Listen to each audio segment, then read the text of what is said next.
Bonjour à tous et bienvenue dans la Taverne du Gamer. Je suis Kira, accompagné cette semaine de Sid. Bonjour Sid, comment vas-tu? Toi qui es en vacances. Oui, exactement. Bonjour Kira, bonjour à toutes et à tous.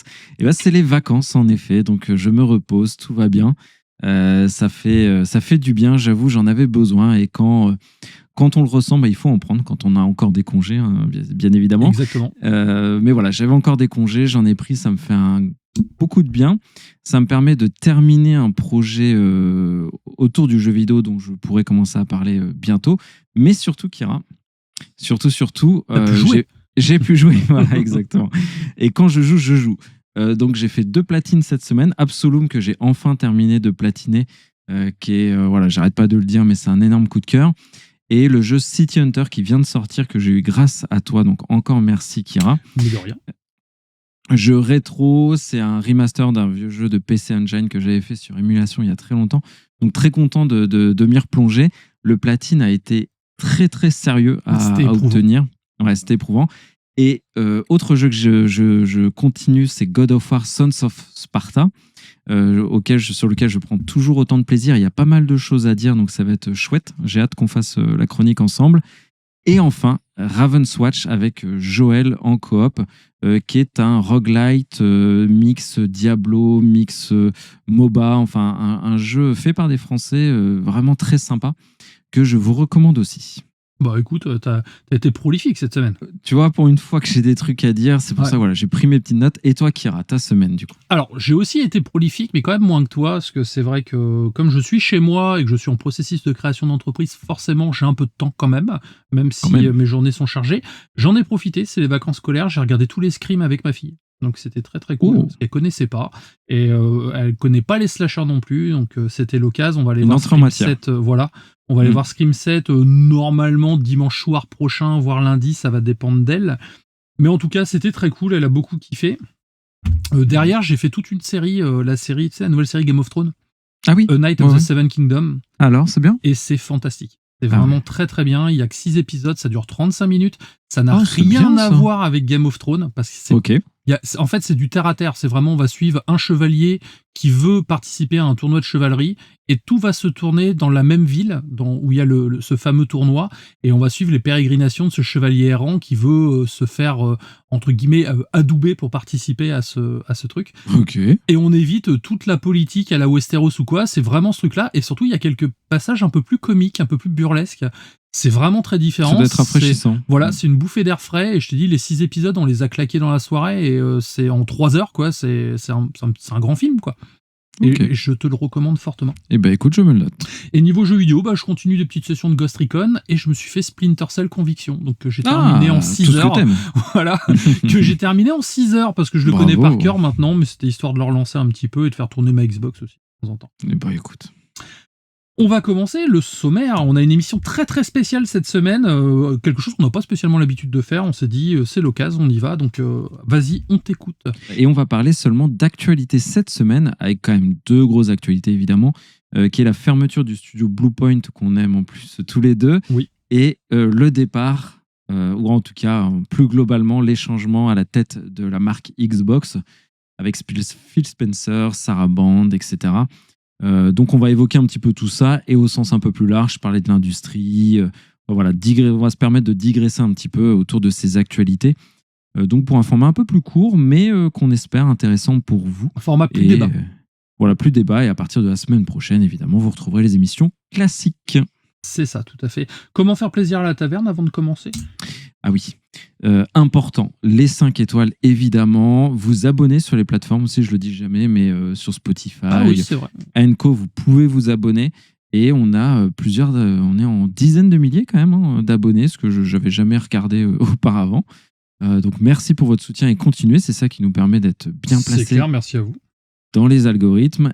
Et enfin, partager les épisodes, nous écouter, nous suivre sur les réseaux ou ailleurs, ou ailleurs, pas dans la rue, n'essayez pas de nous suivre dans la rue, mais voilà, faites que la taverne du gamer grandisse grâce à vous. Surtout c'est grâce à vous, merci.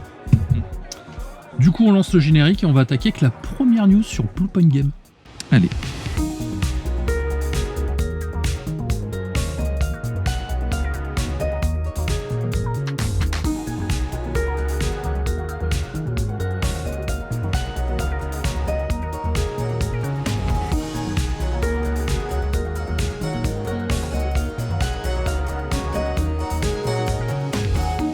Donc nous avons appris la semaine dernière, quasiment juste après notre enregistrement de la semaine, la fermeture d'un studio qu'on aime beaucoup, donc Bluepoint Games. Donc on va traiter de cette actualité, je l'ai fait en 3 parties, Kira. La première, on va rappeler aux personnes qui ne connaissent pas le studio quels sont les hauts faits de ce studio, parce qu'ils ont des vrais succès à leur actif. On va parler du versant après officiel de la fermeture, et après ce qui se dit un petit peu dans la presse, sur les réseaux ailleurs, plus en mode rumeur entre guillemets, mais en tout cas sur ce qui se dit en coulisses. Est-ce que ça te va comme programme ? Eh ben ça me va comme programme. Bien qu'on préférait ne pas parler de la fermeture de ce studio, évidemment. C'est pour ça qu'on a préféré occulter toutes les mauvaises nouvelles dans le même épisode. On est parti sur le... Comme ça, la semaine prochaine, on repart sur du feel good. C'est vrai que ça va être un épisode où c'est pas que des bonnes nouvelles. Donc ce studio, fondé en 2006 à Austin, au Texas, donc aux USA, il a été fondé par des anciens de Retro Studio, à qui l'on doit Metroid Prime, Don't Starve aussi. D'accord. Ils ont commencé sur PS3 avec Blast Factor.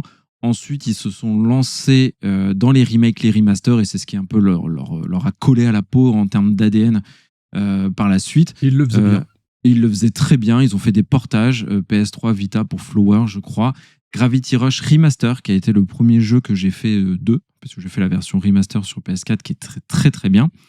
Ils ont fait le Uncharted The Nathan Drake Collection sur PS4, qui est le remaster des 3 premiers, je pense. Kira, tu connais mieux la licence. Oui, c'est ça, les 3 premiers Uncharted, ouais. Shadow of the Colossus Remake. Donc moi, j'ai fait que cette version aussi parce que je l'avais pas fait à l'époque. Et là, donc, ils ont reconstruit quasiment entièrement le jeu avec des games. Enfin, tout est scrupuleusement identique, sauf que les graphismes sont next-gen, le gameplay un peu plus fidèle, mais un peu plus fluide, etc. Donc avec Japan Studio, un très très bon remake remastered. Et enfin, oui, si je peux dire enfin, parce que c'est finalement un peu ce qui clôture. Oui. Et pour moi, c'est aussi l'apogée, je pense, de leur travail. Oui, avec en 2020, donc Demon's Souls Remake, qui est sorti sur PS5, qui est en plus un jeu de lancement. Donc je trouve que c'est pas rien en termes de. En plus. Ouais, c'est en termes de visibilité, en termes d'aura, en termes de communication. C'est très bien. Le jeu s'est plutôt bien vendu. Je crois qu'on est aux alentours de 2 millions maintenant de ventes sur cet épisode, ce qui est pas mal, sur une console qui était en plus naissante quand même, qui était un rebuild total du jeu avec un nouveau moteur. Enfin, ils ont vraiment retravaillé le jeu et il est somptueux. Et ce qui m'avait frappé aussi, c'est au-delà de la qualité visuelle du jeu, il exploitait extrêmement bien la DualSense et c'est encore aujourd'hui un des jeux, je trouve, qui exploite aussi bien la manette, tu vois. Donc c'est à leur crédit. Et donc le 19 février 2026, la fermeture du studio est annoncée pour la plus énorme surprise pour tout le monde. Oui. On en parlait la semaine d'avant d'ailleurs en podcast. On en parlait la semaine d'avant. On espérait on se demandait sur quoi ils planchaient les petits gars de Bluepoint Games. Et de fait, ils planchaient plus sur rien du tout depuis déjà une bonne année. Et donc, ça a été en effet l'annonce de la fermeture du studio. Donc, beaucoup de tristesse parce que c'est un studio très compétent. C'est un studio qui a fait ses preuves dans un domaine qu'on aime tous les deux, Kira. Enfin, nous, on n'est pas des détracteurs des remakes ni des remasters. Au contraire, oui. On est plutôt consommateurs, je dirais. Surtout quand ils sont faits, avec autant de soin, avec amour. Moi, c'est vrai que je les ai connus avec God of War Collection sur PS3. Donc, je sais pas si tu vois. Ouais. Ça remonte à loin. J'avais acheté les 2 collections God of War et dans la foulée, j'avais fait Metal Gear HD Collection déjà qui était sorti sur Xbox et sur PlayStation 3. Aussi, oui. Donc voilà, c'est vraiment un studio pour moi excelle dans ce domaine en fait. Et là-dessus, c'est pour ça que j'aime les remakes et les remasters quand ils sont faits aussi bien. Tu vois, que c'est pas un truc opportuniste comme la Silent Hill Collection qui était sortie il y a quelques années. Tu vois, là, on est vraiment sur quelque chose de plus travaillé. Ouais. Complètement. Et donc, ce studio, donc Bluepoint Games, qui est pour moi, moi, je suis pas un très grand fervent des studios de PlayStation, j'avoue. Santa Monica, toi, tu adores. Moi, je m'en fous un peu. L'autre Naughty Dog, c'est pas trop mon truc. Moi, en vrai, moi, à part Santa Monica, Insomniac. Ouais, Insomniac Insomniac, ils sont pas mal. Que j'aime bien, parce que ça soit les Ratchet ou les Spider-Man, j'aime bien. Mais c'est vrai que les autres... Et Wolverine. Et Wolverine qui arrive, mais c'est vrai que les autres, je suis pas plus hypé que ça quand ils annoncent un jeu, en tout cas. Moi, le studio que j'aime le plus chez PlayStation et quasiment celui que j'aime le plus vraiment, c'est Polyphony Digital, évidemment, avec Gran Turismo, qui est un des gros studios historiques assez anciens. Mais sinon, dans les deux studios que j'aime beaucoup de la nouvelle ère, si je puis dire, de PlayStation, c'était Bluepoint Games et c'est Housemarque, tu sais, qui ont fait Returnal et qui vont faire Saros cette année. Oui. Donc là, moi, je perds finalement un de mes chouchous quand même dans cette histoire. Et le contexte de fermeture, donc, c'est... donc, il travaillait, on ne le savait pas vraiment officiellement, mais il travaillait sur un projet de jeu à service. Ce jeu ne fait pas grande illusion, c'était le jeu God of War, exactement, jeu à service, qui a été visiblement... Donc à partir de maintenant, je suis dans le volet où voilà, on suit ce qui se dit dans la presse et sur les réseaux, mais les voix officielles ne l'ont jamais confirmé. Mais il y a très forte chance que ce soit vrai. Donc Bluepoint Games aurait proposé à PlayStation de travailler sur ce jeu, ce que PlayStation a accepté parce qu'en plus c'était complètement dans l'air du temps. Ouais, dans l'ère Jim Ryan, etc. Depuis, il y a eu une très grosse douche froide et on verra que ça a imputé évidemment le jeu. Ils avaient travaillé. Pourquoi God of War? C'est qu'ils avaient travaillé sur God of War Ragnarok. Oui, en studio de soutien. Ouais, en studio de soutien. Donc finalement, ça faisait sens quand même, tu vois, où ils avaient déjà aidé Santa Monica, ils avaient travaillé sur la licence. Et c'est une licence qui vraiment ils appréciaient. Et je pense que c'est un studio qui de toute façon faisait les choses en fonction, tu vois, aussi de leur appétence et de leur envie. L'amour pour le jeu. Ouais, ce qui est très bien. Donc c'était un jeu à service, donc avec plutôt des mythologies assez variées, pas que la grecque, sans Kratos. Et pour in fine, quand ils ont proposé les premiers tests, premières maquettes ou les premières échéances, à chaque fois visiblement été ratées parce qu'ils n'avaient pas, on l'a dit en fait, ils n'avaient pas du tout cette compétence-là et sortis de ce sur quoi ils excellaient, malheureusement, ils se sont un petit peu plantés. De fait, le projet a été avorté. Toi, déjà, qu'est-ce que tu en pensais de ce projet jeu à service de God of War, avant que je continue pour éviter les monologues trop longs? Alors bon, déjà, j'en avais rien à battre. Voilà. Je pense qu'on est tous les deux. Voilà. J'en avais totalement rien à carrer. Le truc, c'est que... Alors déjà, je l'ai vu la news passer qui disait que c'était eux qui avaient proposé le projet. Et moi, la news, la manière dont il était... Enfin, le communiqué, la manière dont il était tourné, j'avais un peu l'impression que c'était c'est celui qui dit qui est, tu vois. Genre, oui, c'est pour ça qu'il faut vraiment prendre beaucoup de pincettes. Hein. Si on les a fermés, c'est parce que c'est eux qui ont merdé, tu vois. Et de la manière dont c'était dit, j'ai trouvé ça un peu sale. Mais encore une fois, c'est juste mon avis personnel. Un jeu à service God of War, non, ça m'intéressait pas du tout. Une nouvelle histoire dans l'univers de God of War, pourquoi pas. Mais en jeu à service, c'est pas mon délire. Et comme tu disais très bien tout à l'heure, il faut avoir les compétences pour faire un jeu à service. C'est un métier différent. Et là-dessus, beaucoup de studios se sont cassés les dents. Et en plus, ce jeu, on avait déjà traité la news il y a longtemps. Tu sais, il faisait partie des 6 ou 7 jeux qui avaient été annulés suite à l'audit de Bungie. Quand ils ont annulé le fameux Uncharted multi, dans Last of Us multi. Et le jeu God of War en faisait partie.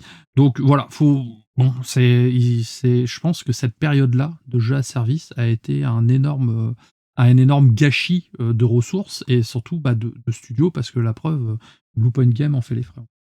Oui, c'est un énorme échec de Sony, de PlayStation, de cette politique de Jim Ryan qu'il a menée un peu contre vents et marées et qui s'est révélé avec le temps un échec, du coup, je pense qu'on peut le dire a posteriori. On le disait déjà à l'époque. Hein, tu sais. Oui, mais là maintenant, vraiment le confirmer. C'est factuel. Malheureusement, devant au-dessus de cette fermeture de Bluepoint et de cet échec de jeu à service God of War, il y a évidemment l'ombre de Concorde qui plane, et je pense malheureusement qu'elle plane sur beaucoup de studios, Sony ou pas, mais de jeux à service où ça a refroidi forcément beaucoup d'ardeur. Oui. Et à juste titre, on critique la politique de PlayStation et l'échec de Concorde, parce qu'en plus le jeu, franchement, il faisait pas envie. Après, à contrario, il avait l'air quand même plutôt bien fait, enfin solide, mais en fait, on s'en fout, quoi. La DA était moche, voilà, il y avait rien qui allait dans ce jeu. T'imagines, le truc surtout, c'est que c'est Concorde et du coup Marathon qui sont du coup pour moi, c'est ce que j'en comprends, les jeux les plus aboutis à service de Sony, en fait. Donc, dans quel état se trouvait ce fameux Last of Us ou ce fameux God of War à ce moment-là, en fait? Et c'est ça qui est plus inquiétant. Tu as complètement raison. C'est pour ça que ça dit beaucoup quand même, cette fermeture et ces échecs de jeux à service, parce que c'est une expertise rare et Bungie a été racheté pour cette raison, parce que c'est une expertise qui ne s'apprend pas en fait. Et Bluepoint aujourd'hui en fait les frais, donc on va pas se positionner en c'est la faute de Bluepoint ou c'est la faute de Sony. Clair, surtout pas en fait, parce qu'encore une fois, c'est celui qui dit qui est, c'est pas drôle. Oui, et c'est voilà, le temps n'est plus à ça, c'est les équipes qui ont trinqué malheureusement. Et entre-temps, du coup, il y a eu cet échec de God of War. Ils ont proposé d'autres projets, donc là on est vraiment dans le spéculatif. Ils ont proposé un remaster PS5 de Shadow of the Colossus, pourquoi pas, Next Gen, Ray Tracing, etc. Ils ont déjà bossé dessus en plus. Le fameux Blueborn remake. Ça fait mal ça par contre. Donc arlésienne de charlésienne, mais de fait, ça me fait assez rire quand même. Tout le monde dit pourquoi Sony me fait pas de remake de Blueborn. Sony a envie. Miyazaki ne veut pas lâcher. Miyazaki veut faire un portage PS5 ou un portage next-gen de son jeu plutôt. C'est le jeu préféré de Miyazaki, donc le fondateur de From Software. Et il y a visiblement des tensions. En tout cas, on n'est pas dans les petits papiers.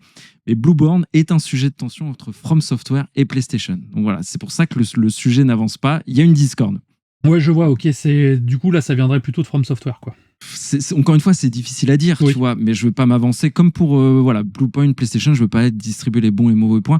Mais en tout cas, Miyazaki, c'est précisément ce qu'il veut faire de ce jeu et Sony voudrait en faire autre chose. Sauf que le jeu, moi, je trouve qu'il y a un moment, il appartient ni aux joueurs, ni à PlayStation. C'est le boss, c'est Miyazaki, c'est son jeu, il fait ce qu'il veut avec. Surtout qu'il le disait, c'est son jeu le plus personnel, en fait, qu'il a créé à ce jour, c'est son préféré.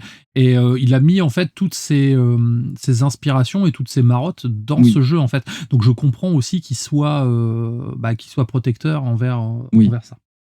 Donc ça se défend. Donc pareil, à voir j'espère qu'on le verra un jour ce Blueborn, en tout cas au moins 60 FPS, c'est ça. S'il a pris quand même un petit coup de vieux, faut dire ce qui est. Ouais, bien sûr. Je l'ai relancé l'année dernière, il a repris un petit coup de vieux. Et Bluepoint aurait proposé 2 autres projets, dont un spin-off de Ghost of Tsushima, a priori, un projet Black Fang qui s'appelait. Mais pareil, le projet au début, visiblement, je suis dans le spéculatif, il avait un petit peu avancé et finalement annulé aussi parce que en interne au sein du studio, ces arrêts, le changement de politique, God of War avait fragilisé le studio en interne. Il y avait déjà eu des départs. L'équipe s'était réduite plutôt à 50 personnes quand il y avait 70-80. Et de fait, le Bluepoint des années 2025 finalement était déjà un studio amoindri, ce qui a emmené visiblement, encore une fois, j'y étais pas, mais à la fermeture de ce studio, qui est pour moi un vrai crève-cœur parce que c'est un énorme talent de gâcher, une pépite, je pense, que Sony perd aujourd'hui avec l'arrêt de Bluepoint Game. Donc, quel sentiment ça te laisse pour conclure, Kira, sur cette triste nouvelle de Bluepoint Game? Alors, pour moi, c'est un énorme gâchis. Alors déjà, un gâchis de talent, ça, il y a pas de débat. Mais surtout, c'est quand même un studio qui a été racheté il y a moins de 5 ans. Oui, tout à fait. Par Sony, et je pense qu'un studio avec de telles compétences, il y avait quelque chose à faire avec eux. Et le fait de les fermer parce qu'ils n'avaient pas forcément de travaux pertinents sous le coude, mais c'est un très bon studio de support, et tu l'as dit tout à l'heure, ils ont fait du God of War, mais pas que, ils ont aussi travaillé sur d'autres licences en studio de support Sony. Et pour moi, je comprends pas. En fait, je comprends pas. Autant il y a des studios, tu peux te dire, ils sont très par exemple, Santa Monica, bon, ça cartonne, mais à titre d'exemple, ils ont fait que du God of War. C'est God of War en fait. Et tu peux te dire, c'est difficile de les projeter sur un autre style ou sur une autre licence. Tout à fait vrai. Bluepoint, c'est pas le cas. Bluepoint, ils font plein de trucs. Et donc là-dessus, je suis assez choqué et je suis assez aigri là-dessus. Non, mais après, ça donne de l'aigreur. De l'aigreur, voilà. C'est mieux qu'aigri. Oui, c'est mieux qu'aigri. Avoir de l'aigreur, mais c'est ce que je ressens aussi. Et surtout que moi, j'ai toujours salué quand même une stratégie que PlayStation avait eue qui s'effrite aujourd'hui, qui était d'avoir un catalogue de studios qui savaient faire, qui avaient des compétences bien spécifiques. Polyphony Digital pour les jeux de course et de bagnole, ils sont très bons. Santa Monica pour les blockbusters qui envoient, c'est très bien. Les jeux à licence plutôt chez Insomniac avec Marvel, etc. Bluepoint pour les remakes. Bungie pour les jeux à service. Enfin, tu vois, ce catalogue, ils ont aussi un petit studio que j'oublie tout le temps, qui font plutôt des petits jeux indés. Ils avaient fait un jeu indé sympa sur la base des couleurs, etc. Ils ont de moins en moins du coup un catalogue comme ça spécifique, alors que c'était vraiment, je trouve, une construction enrichissante des PS Studio.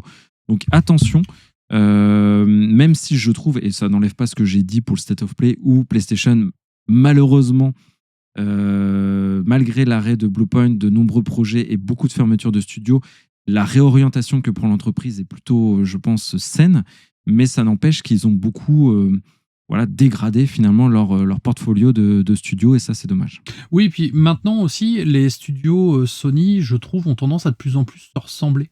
Tu le disais tout à l'heure, chaque studio avait son style à lui. Et la force de Sony, c'est d'avoir des studios qui communiquent entre eux, mais le truc, c'est qu'on se retrouve maintenant avec des œuvres au final calquées sur le même moule, tu vois, troisième personne, open world pour souvent, jeu d'aventure. Enfin, moi, c'est ce que j'aime, donc moi, pour le coup, je suis la cible. Mais c'est vrai que pour des personnes qui recherchent des choses différentes, et cet ADN, en fait, se disparaît petit à petit. Et le fait d'avoir sacrifié Bluepoint Game, c'en est encore un exemple.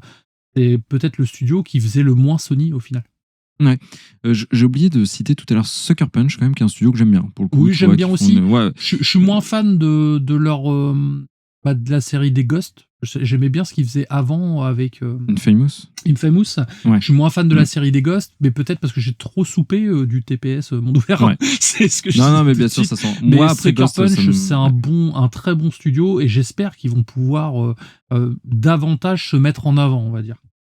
Et pour finir, j'en clôture là, mais Sony ont malheureusement le mauvais record, il faut le dire aussi, parce qu'on a plutôt saucé Sony la semaine dernière ou la semaine d'avant, je ne sais plus, sur le State of Play. Ils ont le record de studios fermés avec 9 sur les 10 dernières années, Xbox avec 7, je crois, Kira, j'avais noté, je ne sais plus. 7 studios. Et Nintendo 0 ou 2, enfin il y en a 2 qui ont fait faillite, qui n'ont pas été soutenus vraiment par Nintendo. Ouais, 2 qui ont disparu, c'est surtout ça. On ne sait pas s'ils sont toujours là. Après, c'est vrai que les studios japonais, c'est particulier parce qu'ils ne communiquent pas comme nous, en fait. Donc ils peuvent tout simplement fermer dans l'anonymat le plus complet. Et il y a, en plus au Japon, parce que là on parle souvent de studios fermés qui sont plutôt, à part Japan Studio pour Sony, mais qui sont plutôt des studios, c'est vrai, occidentaux. Il y a moins la culture du turnover, du licenciement. On sait que Iwata de Nintendo avait fait plutôt baisser son salaire pour conserver les emplois quand il était vraiment dans la sauce, tu sais, avec la Wii U, plutôt que de licencier. Donc il y a aussi la culture anglo-saxonne du marché de l'emploi et la culture japonaise, qui se confrontent un petit peu, ce qui explique aussi ces différences. Mais en tout cas, Sony a pas un petit carton rouge quand même, évidemment, pour ces mauvaises nouvelles. C'est ce qu'avait fait Sega à l'époque quand ils ont démantelé la plupart de leurs studios, en fait, mais ils les ont fermés, mais surtout ils ont reclassé les gens dans d'autres studios, en fait. Donc même si les studios étaient fermés, il y avait un gros plan social pour pouvoir justement conserver ces talents qu'ils ont encore. Il y en a beaucoup qui sont chez Ryuga Gotoku, par exemple. Et ça, c'est un peu la force du côté japonais, en fait, ce qu'on retrouve pas du tout dans notre culture à nous. Oui, c'est ça. Son tour, deuxième partie de l'émission, du coup, pour Xbox. Chacun son tour. Exactement. Donc, après une première shitstorm, il y en a une deuxième qui arrive à la suite. On peut le dire. Là, le timing. Vraiment à la suite. Le timing était vraiment chaud. C'est de la veille au lendemain. Tu vois, le jeudi, c'était Bluepoint. Le vendredi, c'est Microsoft. Pourquoi ? Parce que, déjà, Phil Spencer a pris sa retraite. Il a annoncé son départ. Bien mérité. De Microsoft. Il est arrivé en 88 quand même comme stagiaire. Donc c'est quand même une sacrée longévité pour une entreprise de la Silicon Valley, pour un GAFA. C'est vrai. Donc ça, c'est quand même à belle carrière. Exactement. Sarah Bond est partie. Donc elle a démissionné pour le coup. Donc ce qui est assez... Pour le coup, moi je l'avais pas vu venir, donc c'est quand même assez étrange. Les deux sont partis d'un coup. Phil Spencer a pris la tête de Xbox en 2014. Donc 2014, je sais pas si tu te souviens, la marque traverse quand même une tempête. C'est peu dire. C'est le bon mot. Le lancement de la Xbox One a laissé des traces quand même très profondes. La communication était désastreuse. Le Kinect obligatoire, la connexion Internet obligatoire pour pouvoir accéder à la télévision, des choses comme ça. Donc décision qui fut très mal perçue, il faut dire ce qu'il y a. Les joueurs frustrés également, il y a eu une perte de confiance et tout le monde se rappelle de la conférence de présentation lors de l'E3 avec le fameux si les gens n'ont pas d'internet, ils ont qu'à jouer sur 360. Donc autant dire que pour lancer une console, c'est quand même chaud. Oui. Derrière, Xbox est fragilisé. Alors, je parle de Xbox volontairement parce que je parle de la division Xbox. Je parle pas de Microsoft en général. Il y a un moment, je parlerai de Microsoft Gaming, mais c'est parce que le nom a changé entre-temps. Mais pour l'instant, on est vraiment chez Xbox. Très clair. Donc, l'Xbox est fragilisée, l'image est vraiment salement écornée, la concurrence prend l'avantage, et à juste titre. Il y a eu une très très bonne Gen 360, mais du coup, la PS4, ils ont fait leur petite conférence. Comment on prête un jeu ? On le prête comme ça. C'était un grand moment quand même. Voilà. Tu vois, rien qu'en y repensant, je souris. C'est ça, ils avaient plié le game. Votre console est 499, on la sort à 399. Clairement, il y en a une qui a tout foiré dans sa com, l'autre qui a tout réussi. Ouais.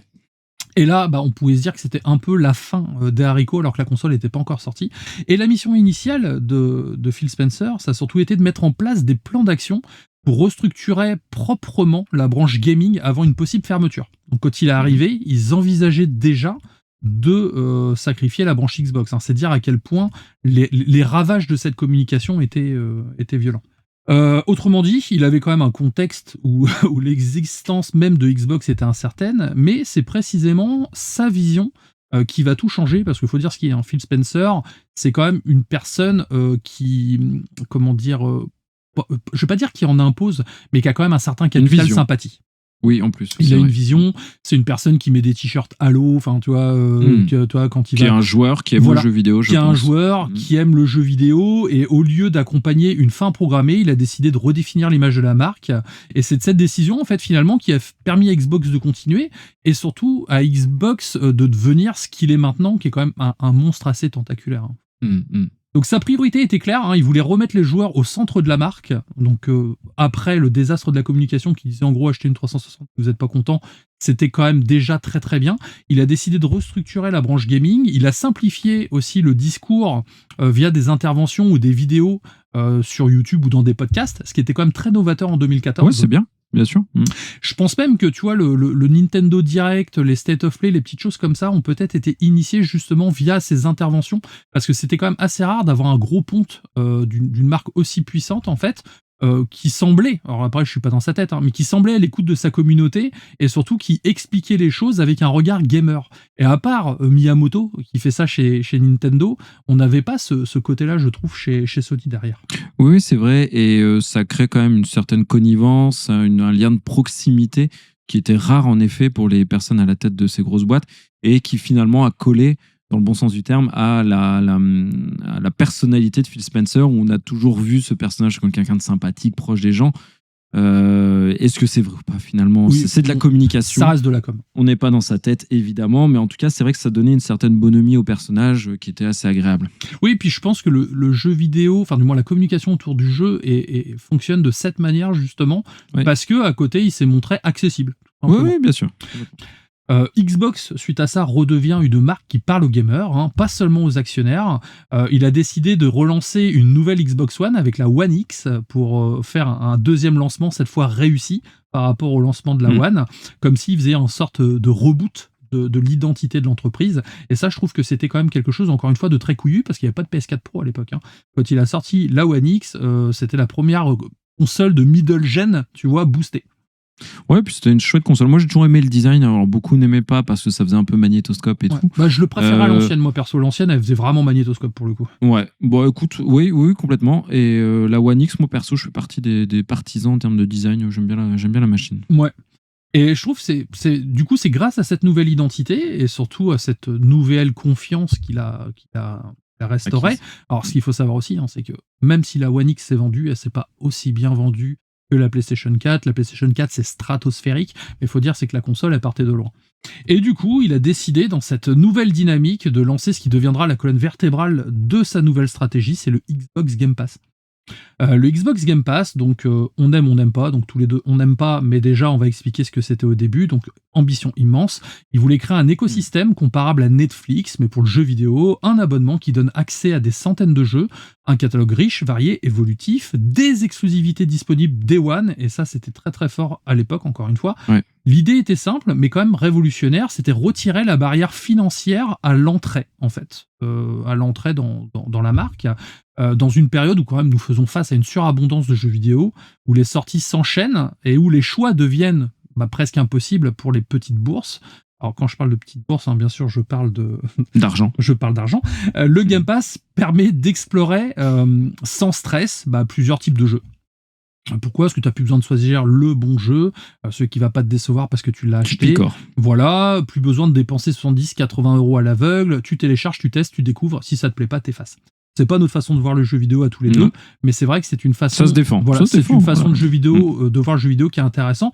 Surtout, je pense, pour les jeunes gamers qui n'ont pas forcément énormément de budget et qui leur permettent de tester plusieurs styles et de voir quels jeux les intéressent. Et surtout, découvrir des genres qu'on n'aurait jamais osé acheter à plein tarif. Et ça, c'est la démocratisation du gaming made in Microsoft. Et le timing va jouer en faveur de cette stratégie, car la période du Covid est arrivée juste derrière, avec les confinements mondiaux. Et du coup, ça a été très bénéfique pour le jeu vidéo, notamment pour la branche Xbox. Et la raison d'exister de ce Game Pass, c'est Phil Spencer l'avait dit, avec la One, ils ont perdu la guerre qu'il ne fallait pas perdre, c'était la guerre de la bibliothèque. C'est ça. Parce que Steam, parce que PlayStation, les gens avaient...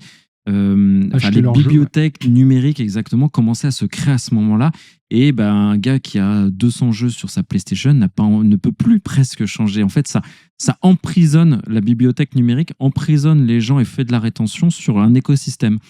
Et en fait, comme il avait perdu cette guerre-là, il en avait conscience, c'était la plus importante, il l'a dit, son idée, c'est mettre à disposition de tout le monde le catalogue. C'est rattraper le retard. Le problème, en fait. Exactement, détourner le problème, mettre le catalogue immense tout de suite dans les mains des gens pour un abonnement mensuel. Et en plus, l'abonnement mensuel, ça devient de plus en plus en vogue avec les Netflix, etc. C'est ça. Donc voilà, c'était ça son idée de base du postulat d'avoir perdu la guerre des bibliothèques numériques. Et ça a permis de préparer le terrain pour le lancement de la nouvelle génération de consoles. Donc en 2020, on a eu la Xbox Series X et la Xbox Series S. Encore une fois, sur le papier, j'entends bien, le positionnement est intelligent, un modèle ultra puissant, qui est quand même une console superbe, faut dire ce qui est. Et un modèle plus accessible, surtout un prix très agressif, particulièrement pour la Xbox Series S, et dans un contexte encore une fois économique assez incertain, proposer une console nouvelle génération à un tarif aussi compétitif, combiné au Game Pass, c'est une proposition de valeur quand même qui est extrêmement forte. Carrément. Pour beaucoup de joueurs, l'équation était simple, une console abordable, un abonnement peu coûteux, des centaines de jeux immédiatement accessibles. Sur le papier, l'écosystème Xbox, c'était, on va dire, la cohérence presque parfaite. Mais Phil Spencer ne s'arrête pas là. Il met aussi en place un autre programme qui s'appelle le programme Microsoft Rewards, donc qui a intégré à l'écosystème Xbox. C'est un système de fidélité qui est très intelligent, moi qui étais très intelligent.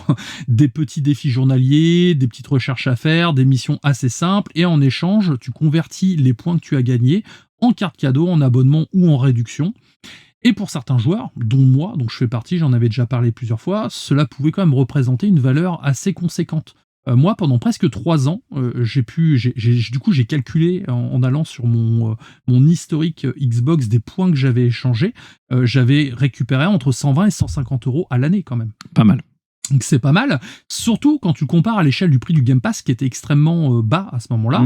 Et encore une fois, ça c'est bien parce que ça fidélisait le consommateur comme moi, ça renforce l'écosystème, ça donne aussi l'impression d'un cercle un peu vertueux, tu vois, de valorisation de l'investissement à la marque. Et aussi, ça permettait d'acheter des jeux qui n'étaient pas forcément dans le Game Pass, tu vois, donc ça faisait un côté win-win. Plus on s'engageait, plus on était récompensé, tu vois. Et l'ambition du Game Pass allait bien au-delà d'un service d'abonnement. Autre petite chose aussi, c'est que Phil Spencer a compris que l'avenir ne sera pas uniquement matériel. Avec le Play Anywhere, que tu te rappelles de ce système-là, donc il amorce une transformation majeure qu'on subit encore maintenant. Xbox ne doit plus seulement être un constructeur de consoles, mais un environnement gaming multiplateforme, console, PC, cloud, voire des applications sur télévision aussi. Et donc ça, c'est quelque chose qu'il a aussi démocratisé, c'est que maintenant, tu as accès à ta bibliothèque partout. Donc ça aussi, c'est un gros point fort. Mais pour moi, l'aspect le plus fondamental, un aspect qui mérite d'être davantage mis en lumière, dont on ne parle pas assez souvent, c'est son engagement très précoce, surtout en structurant en faveur de l'accessibilité dans le jeu vidéo.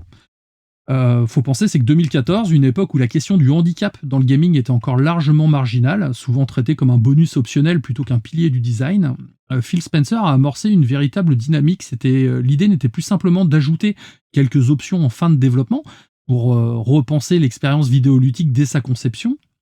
Il a plutôt décidé d'intégrer ça dès le début du processus, en fait, pour aider les personnes en situation de handicap.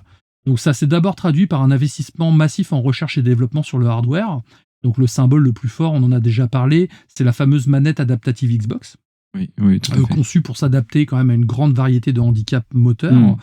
Ce type de projet représente des coûts élevés, mais avec un retour sur investissement au final incertain, voire assez faible, parce que ça reste encore quelqu'un... vu que c'est lié à des handicaps, c'est quand même un truc de niche, on va dire. Et pourtant, Microsoft a assumé ce choix, plaçant l'inclusion avant la rentabilité immédiate, et l'objectif n'était pas seulement commercial, il était sociétal. L'accessibilité ne s'est pas limitée au matériel, elle a aussi transformé la manière dont les jeux ont été développés en interne. Donc la multiplication des réglages visuels pour les joueurs malvoyants, les options de sous-titrage avancées, les paramètres audio pour les malentendants, mode de contrôle personnalisable, assistance à la visée, donc toutes ces petites choses-là, en fait, la navigation, tu sais, avec audio description, et tout ça, les joueurs l'avaient dès la sortie du jeu. C'était pas des mises à jour qui arrivaient au fur et à mesure. Et je trouve que c'est quand même une innovation majeure, et c'est que ces fonctionnalités, mine de rien, ont progressivement été intégrées dès le début de cycle de développement à d'autres marques. Sony le fait, Ubisoft le fait. C'est devenu un changement de philosophie et un changement essentiel, si tu veux mon avis. Ensuite, on a eu la montée en puissance, une conséquence majeure, les rachats gargantuesques en série, ZeniMax, Bethesda et surtout Activision Blizzard. Oh oui. Qu'est-ce qui s'est passé quand on dépense autant d'argent ? On attire, c'est inévitable, le regard de la direction de Microsoft, avec des investissements aussi massifs, forcément la rentabilité, c'est devenu primordial, il faut un retour sur investissement. Et la relative autonomie dont bénéficiait Phil Spencer se retrouve progressivement restreinte. La logique change, la pression monte. C'est là que progressivement tout commence à dégringoler, car depuis le rachat d'Activision Blizzard, Satya Nadella, je bafouille. Satya Nadella a forcément commencé à s'impliquer beaucoup plus dans les décisions de la branche Xbox. Un rachat aussi colossal implique des attentes très fortes. Et c'est probablement à partir de là que Phil Spencer a commencé à perdre une partie de son autonomie stratégique, avec une pression accrue venue du sommet pour rationaliser les coûts et optimiser les résultats financiers. Et déjà, c'est là que la stratégie autour du Xbox Game Pass a commencé à évoluer, pas dans le bon sens du terme.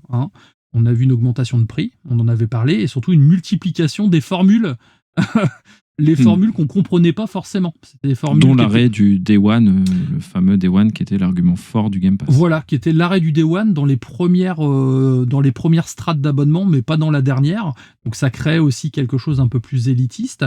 Les offres étaient plus complexes. On avait du mal, à un moment, tu nous avais débriefé une fois la différence entre les offres Microsoft, et c'est vrai que c'était assez spécial et imbuvable.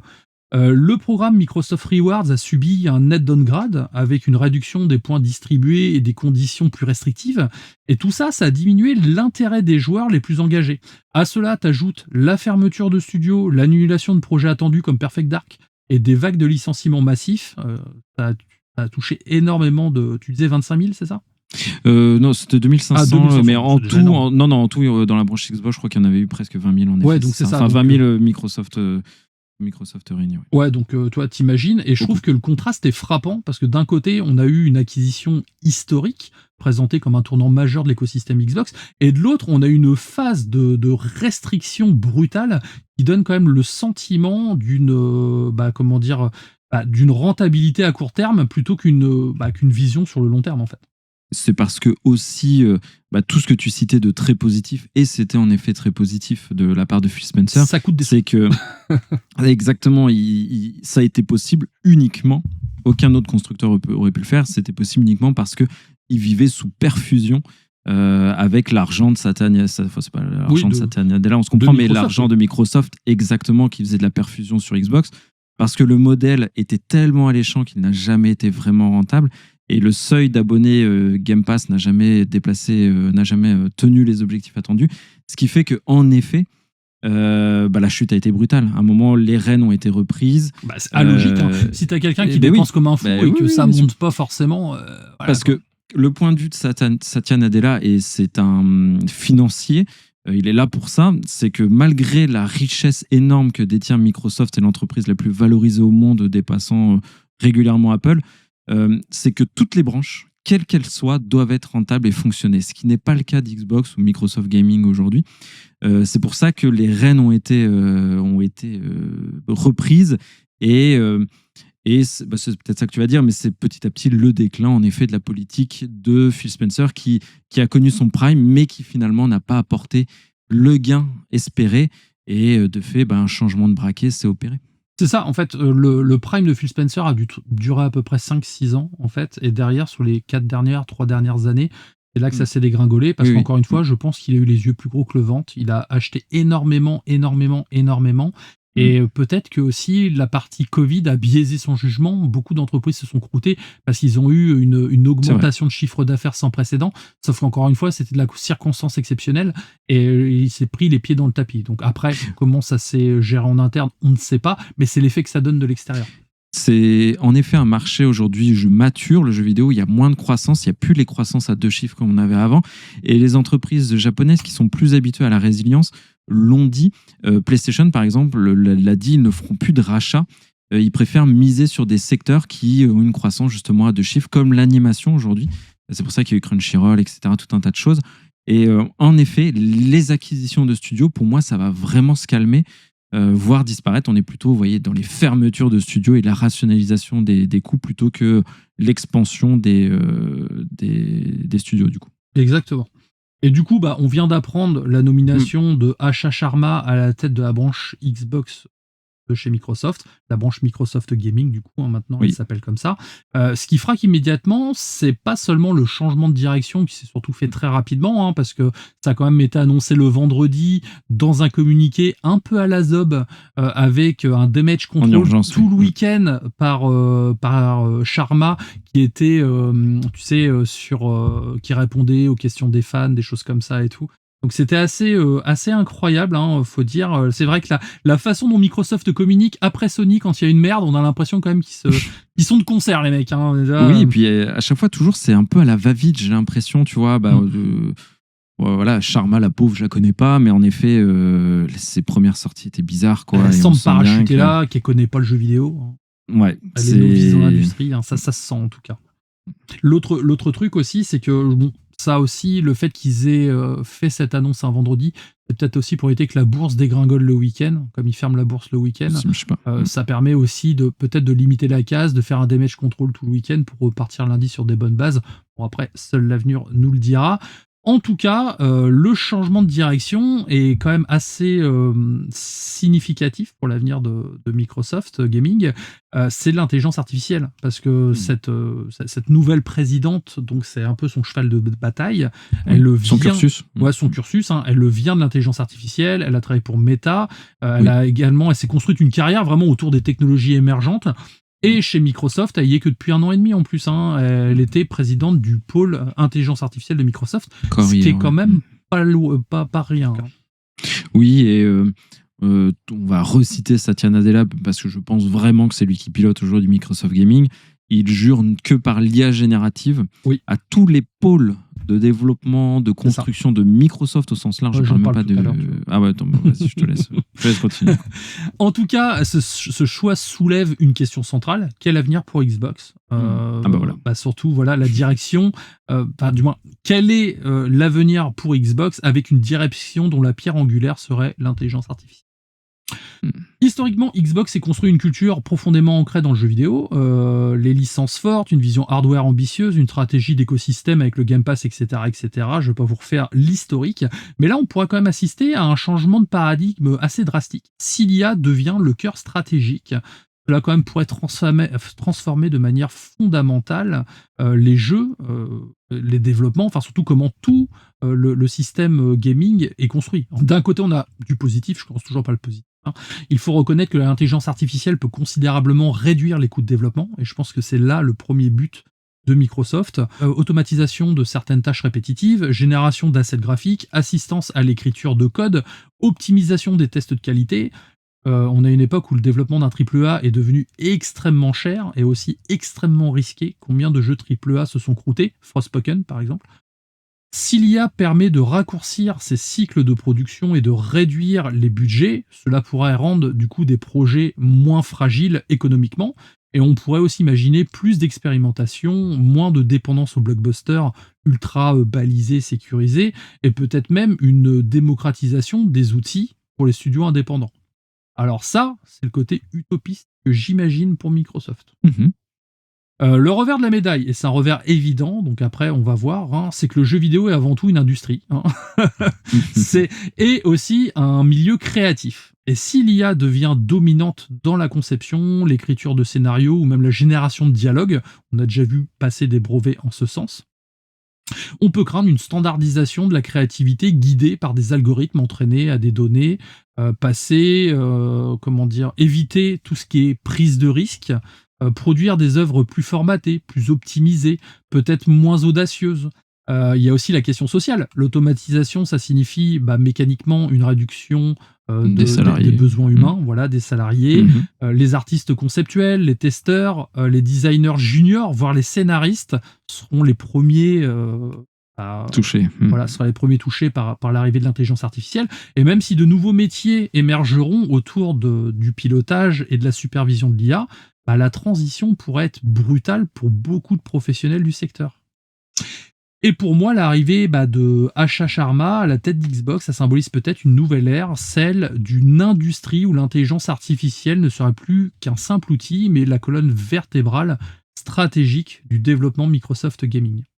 Donc reste à savoir si Xbox deviendra un laboratoire technologique piloté par l'IA ou si l'entreprise saura trouver un équilibre entre innovation et vision artistique. Après, moi, je pense que l'IA, malheureusement, ça y est, hein, le verre est dans le fruit. On voit très clairement qu'il y a cette volonté, il y a cette ligne directrice. Rien que l'écosystème Microsoft professionnel avec l'interaction de copilote partout où on peut est un indicateur. Il y avait même eu à l'idée, je ne sais pas si c'est avorté ou non, mais d'intégrer copilote et l'intelligence artificielle en tant qu'assistant d'IA générative dans le jeu vidéo. En tout cas, moi je pense que c'est pas le temps de demain, c'est déjà là, la transformation est en route. Je trouve que pour le coup c'est plutôt très assumé de la part de Microsoft. Alors là-dessus par contre, dans leur communiqué en tout cas, ils sont transparents. Enfin, il n'y a pas de... Il n'y a pas à tortiller. Et moi là où je suis davantage pessimiste, c'est que tous les bienfaits que tu as cités de l'IA, c'est réel. L'impact aussi sur la charge salariale l'est aussi. Mais par contre, c'est la marque Xbox. Moi, je ne lui vois plus d'avenir. Je pense que Phil Spencer sanctuarisait encore un petit peu tout ça parce qu'il y avait un réel attachement à la marque. Aujourd'hui, on n'a plus personne, j'ai envie de dire. Il y a Matt Bundy, qui est toujours présent. C'est le dernier, qui va s'occuper des studios, etc. Exactement. Mais Xbox, pour moi, la marque telle qu'on la connaît, c'est terminé en fait. Je le disais quand on se disait quand Phil Spencer va partir, là on y est, et je pense qu'avec lui les derniers vestiges de la marque Xbox partiront. Après avoir, par contre Madame Sharma, là, je sais pas son nom de famille, je souhaite le plus grand bien, mais c'est vrai que son cursus fait penser que c'est juste une extension, un bras armé de Satya Nadella pour qu'il arrive à ses fins. Comme tu dis, le mec c'est un comptable et je pense qu'il a mis la ligne de comptable, tu sais, le cheat code qui permettrait d'optimiser la ligne comptable Xbox. Ouais, complètement. Pour finir, au départ, j'en parlais pas, mais j'ai lu un article de The Verge, donc je me suis dit c'est peut-être l'occasion d'en parler. C'est le cas Sarah Bond. Parce que suite au départ de Phil Spencer, on a eu la démission de Sarah Bond dans la division gaming de Microsoft. Et pour le coup, ça, je m'y attendais pas, parce que ça marque un tournant majeur quand même pour la marque.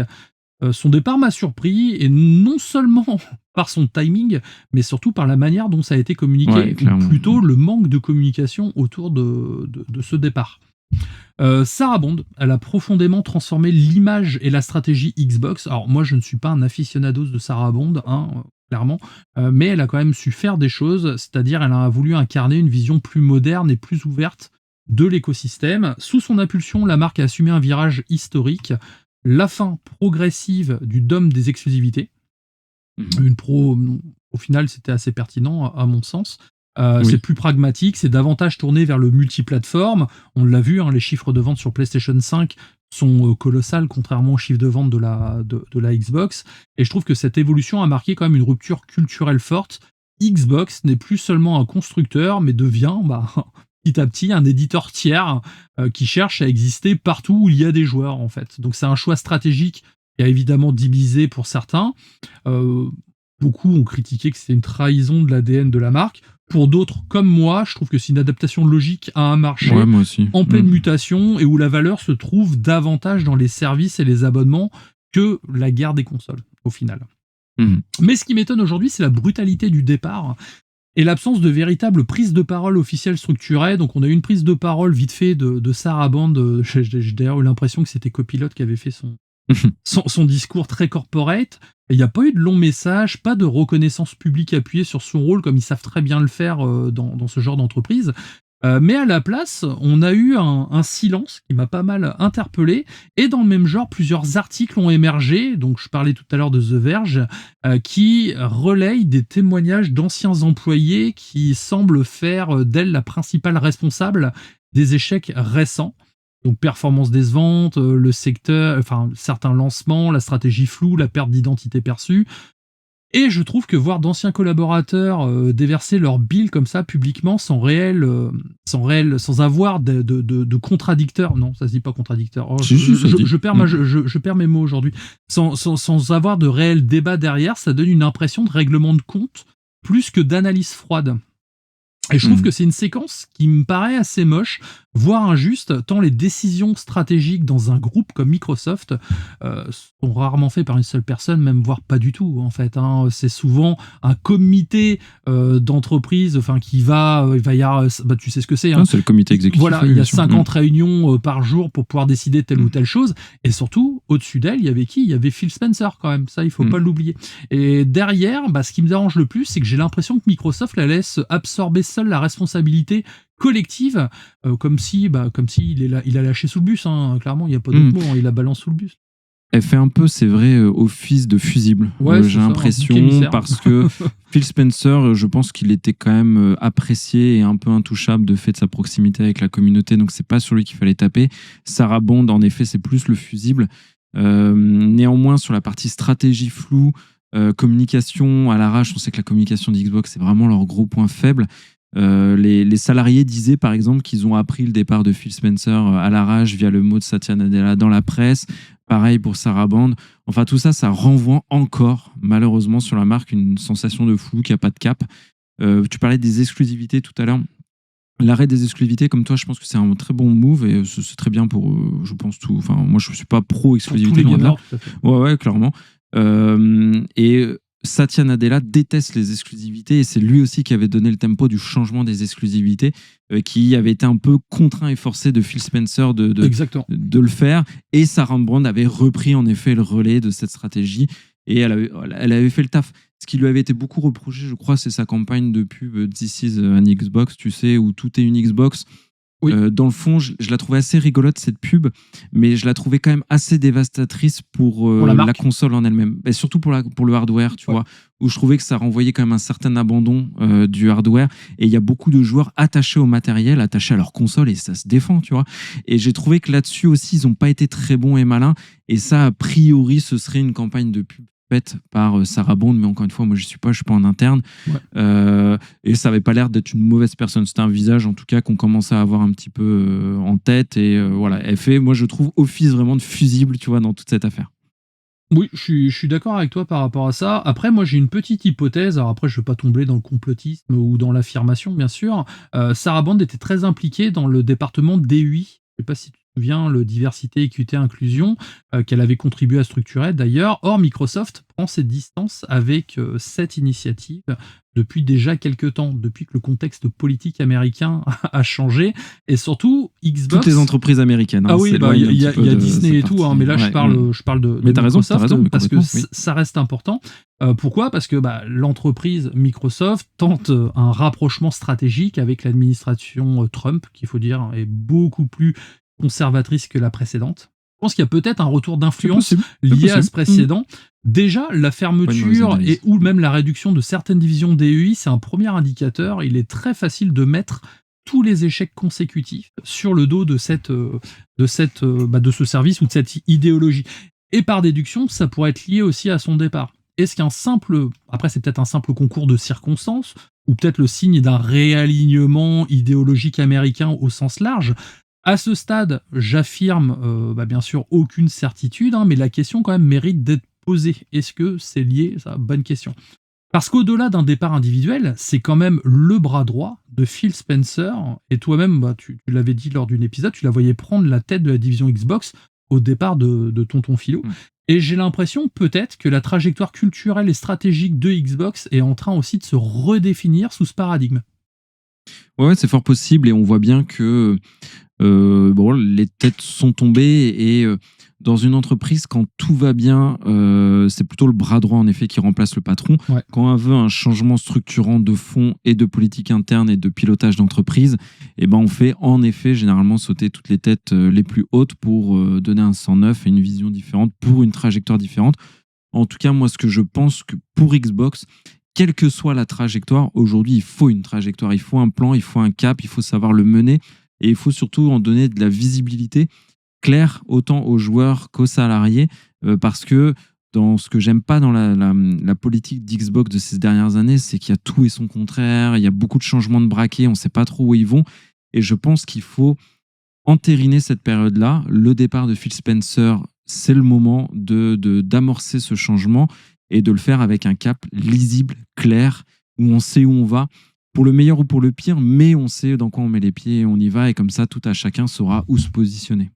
Autre petit point aussi pour finir, Sarah Bond avait annoncé, tu sais, que le hardware Xbox était prévu. On a eu entre-temps l'augmentation des composants quand même, qui est assez chaud. Ça, on va le ressentir nous au niveau du portefeuille. Je pense en partie que c'est pour ça aussi que la PlayStation 6 aurait potentiellement été annoncée plus tard que prévu, pour justement essayer d'éviter, on va dire, le cœur du cyclone, enfin tu vois, le cyclone en lui-même. C'est vrai.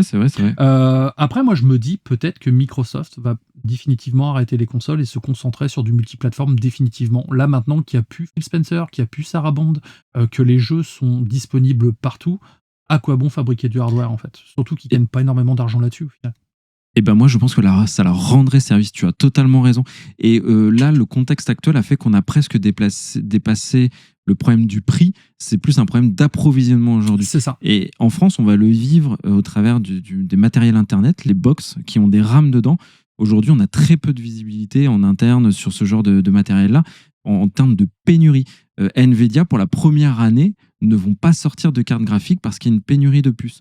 Ouais. Donc en fait, on est au-delà du sujet du prix, on est sur un sujet d'approvisionnement, ce qui est beaucoup plus structurel, ce qui est beaucoup plus impactant sur la durée, et même une entreprise qui a les reins solides ne peut pas lutter contre ça. Nvidia, Microsoft, s'il n'y a pas, PlayStation. S'il n'y a pas, il n'y a pas. Donc en effet, là, quand on parlait de cap, je pense que, moi, je serais très heureux de voir un Xbox premier éditeur mondial de jeux vidéo parce qu'ils savent faire, parce qu'ils le font bien et parce que tout le monde en bénéficie sur toutes les consoles. Et en même temps, ça réglerait un gros problème structurel d'approvisionnement en matériel. Et là-dessus, je te fais totalement écho. Surtout qu'en plus, ils auraient voir un fournisseur, enfin du moins un fabricant de consoles en moins, parce qu'on connaît Sony, quand ils sont tout seuls, ils se font plaisir. On voit que c'est un peu pareil aussi du côté de chez Nintendo, et malheureusement, si t'as pas de concurrence, c'est souvent le consommateur qui trinque. Mais en l'état, je vois pas pourquoi Microsoft ressortirait une console. Enfin, pour moi, avec tout ce qui se passe, toutes les étoiles sont alignées pour qu'ils s'arrêtent. En fait. Ouais, c'est vraiment le moment aussi. Après, l'industrie, c'est une question de moment. Bien choper les bons timings. Malheureusement, Xbox, je peux le dire un peu presque en conclusion pour la partie Xbox, c'est qu'ils ont été souvent novateurs, ils ont eu des bonnes idées, etc., mais jamais les bons timings, jamais au bon moment, et ils se sont retrouvés souvent dépassés par plein de choses. Là, aujourd'hui, il y a un timing à saisir. Un peu comme Sega. Complètement. Il y a un timing à saisir, mais pour tout le monde. PlayStation, Nintendo, Xbox, il faut vraiment préparer l'avenir.